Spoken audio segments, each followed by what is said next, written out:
Bonjour Adrien Bonjour Gérard. Boris. Votre invité Sébastien Chenu, vice-président de l'Assemblée nationale, député RN du Nord. Bonjour Sébastien Chenu. Bonjour. Après les menaces de Donald Trump, cette toute dernière annonce de l'Elysée, on l'a appris ce matin, la France demande un exercice de l'OTAN au Groenland et se dit prête à y contribuer. Jusqu'ici, il y avait une opération localement avec quelques pays, quelques militaires autour du Danemark. Est-ce que vous soutenez cette initiative française? On n'a pas pour habitude d'affaiblir la diplomatie française. Donc, concernant cet exercice militaire, on n'est pas là pour critiquer cet exercice dont on ne comprend pas forcément exactement les tenants et les aboutissants, mais pas de polémique à ce sujet-là. Sur la forme, vous considérez en revanche qu'il est nécessaire d'envoyer un signal à Donald Trump? Évidemment qu'il faut envoyer un signal à Donald Trump, mais là où on peut être critique, c'est que je me souviens qu'il y a quelques semaines, lorsque nous le Rassemblement national, nous critiquions Donald Trump pour l'action qu'il avait menée au Venezuela. Non pas pour le fait d'avoir viré Maduro, dont tout le monde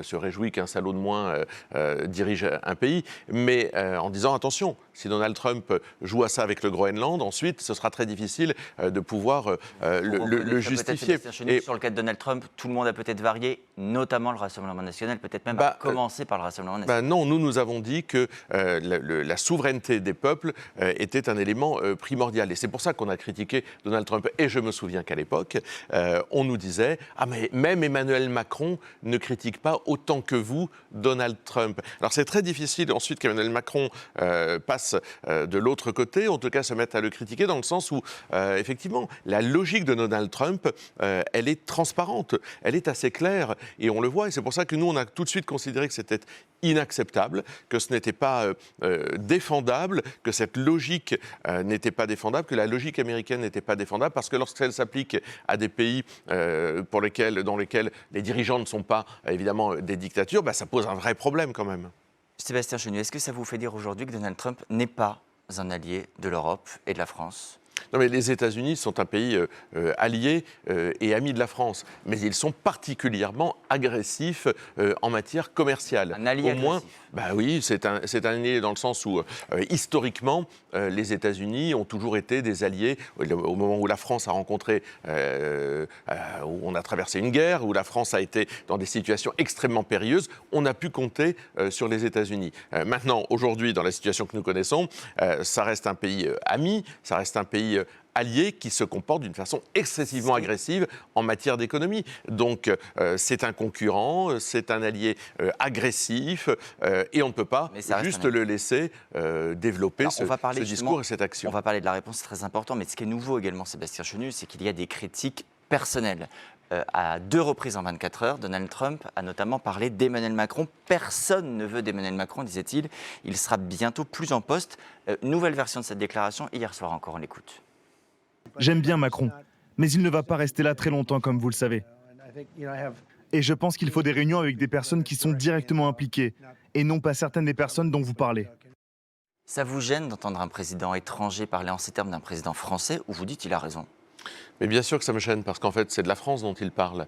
Lorsqu'il pointe du doigt la faiblesse d'Emmanuel Macron, c'est la faiblesse de la France.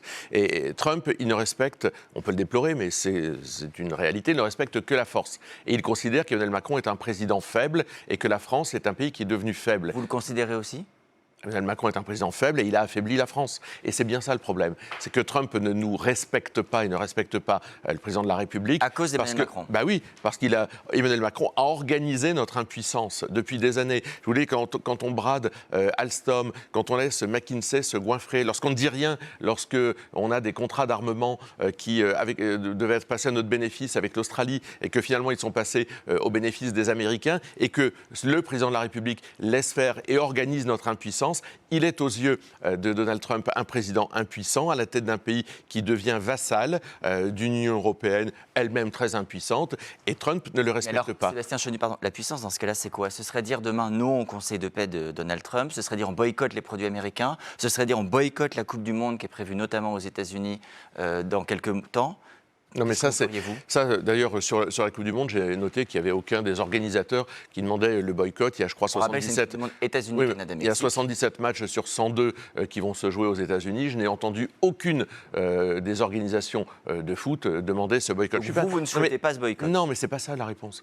La réponse, elle doit être évidemment économique et commerciale. Alors, économique, est-ce que ça veut dire boycotter les produits américains? Mais, non, Dans mais la consommation courante. non, mais ça, c'est quoi individuellement que les gens n'achètent plus américain? Bah, écoutez, on ne va plus acheter grand-chose, hein, visiblement. Non, c'est suspendre les accords. En tous les cas, il y a un accord cadre qui a été signé au mois de juillet dernier entre l'Union européenne et les États-Unis.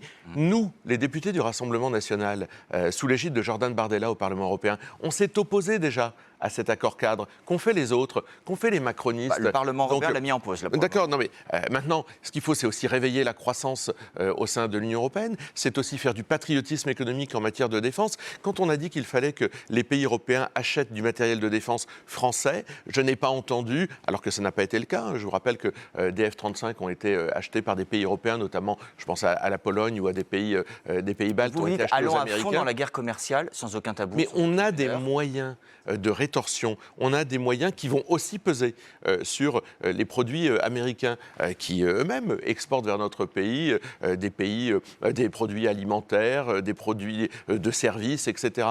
Donc c'est là qu'il faut résister, c'est là qu'il faut montrer sa puissance, c'est là qu'il faut organiser notre puissance. Et c'est là où j'en veux Emmanuel Macron, si vous voulez, organiser la puissance de la France et à travers la France, par ricochet celle de l'Union européenne, ça ne se fait pas en suppliant la Chine de venir investir dans notre pays. Emmanuel Macron nous a abîmés, nous a déshabillés, nous a affaiblis. Résultat... On a besoin de beaucoup d'investissements, dont les Chinois. Juste un non mais dernier attendez, non, Adrien Jadre, on a 68 000 défaillances d'entreprises en 2025. Si avec ça vous trouvez que c'est bien et qu'on n'a pas été abîmé et affaibli, si notre tissu économique n'a pas été affaibli et abîmé, si les normes n'ont pas abîmé... Et on a parfois besoin d'investissements étrangers. Si les normes aussi n'ont pas abîmé notre agriculture, je pense que tout le monde le dit. Enfin, je veux dire, à un moment, il faut voir la réalité en face. Notre pays est affaibli du fait de la politique d'Emmanuel Macron. Un dernier mot en quelques secondes.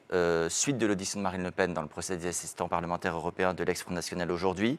Hier, elle a défendu l'idée qu'il n'y avait pas eu de système de détournement de fonds. On a quand même du mal à saisir. La ligne désormais, c'est de dire j'ai bel et bien fauté, mais je ne savais pas que je fautais et nous ne savions pas que nous fautions. Non, mais nous, on n'a rien caché. Marine Le Pen a expliqué qu'elle avait entendu ce qu'on lui reprochait, mais elle explique qu'il n'y a rien de délibéré. On n'a pas cherché à commettre un délit. Il n'y a pas eu d'emploi fictif, il n'y a pas eu... Tous ces gens ont travaillé, il n'y a pas eu d'enrichissement personnel. Donc Marine Le Pen, elle dit « J'entends ce que vous m'avez dit en première instance. Ne pas entendre, ce serait être dans une sorte de déni. J'entends, mais je vous explique que de notre côté, il n'y a pas la volonté ni de créer un système, ni de contourner des règles qui, en plus, ont changé en cours de route. C'est comme si vous jouiez à un jeu de société, que les règles changent au milieu de la partie. Donc Marine Le Pen explique que j'entends ce que vous me reprochez, très bien, mais moi je vous dis que nous n'avons pas cherché à contourner des règles. Merci beaucoup Sébastien Chenu, merci Adrien Gindre.